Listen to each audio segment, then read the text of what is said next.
সাইফকে হাসপাতালে নিয়ে যাওয়া সেই অটোচালক কত টাকা পেলেন? বাড়ির কোনো গাড়ি প্রস্তুত ছিল না। অটোরিকশায় চড়ে লীলাবতী হাসপাতালে পৌঁছান আহত সাইফ আলী খান।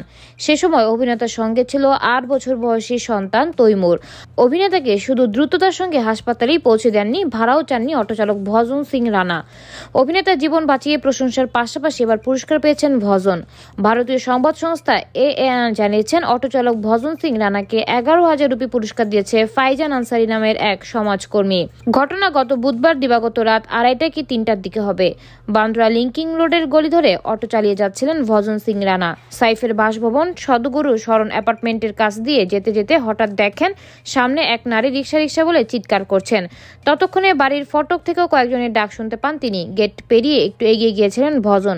ডাকাডাকি শুনে ইউটার্ন করে এসে দরজার সামনে অটো থামান। সাইফ আলী খানের সাদা কুর্তা তখন রক্ত ভেসে যাচ্ছে।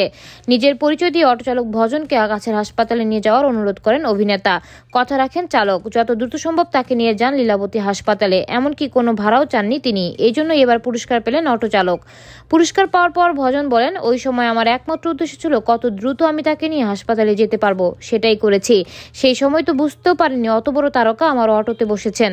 তখন ভাড়া চাওয়ার কথাও মাথায় আসেনি। এমন পরিস্থিতিতে কাউকে সাহায্য করতে পারা পুরস্কারের সমান। সাইফ আলী খানকে সে সময় সহযোগিতা করতে পেরে বেশ উচ্ছ্বাসিত ভজন সিং। জানান, অভিনেতা ডাকলে যে কোনো সময় দেখা করতে প্রস্তুত তিনি। 2 দিন আগে টাইমস অব ইন্ডিয়াকে দেওয়া এক সাক্ষাৎকারে ভজন বলেছিলেন, সাইফ যদি আমার সঙ্গে দেখা করার ইচ্ছা প্রকাশ করেন অবশ্যই আমি আসব। যদি তিনি আমাকে কোনো পুরস্কার দিতে চান যা তাকে আনন্দিত করবে, তা আমি কিভাবে ফেরাবো। জানা গেছে সাইফ আলী খান এখন অনেকটাই সুস্থ। গতকাল সোমবার তাকে হাসপাতাল থেকে ছাড়ার কথা ছিল। আজ মঙ্গলবার তিনি বাড়ি ফিরতে পারেন। সানিয়া আজমা, রেডিও শহর।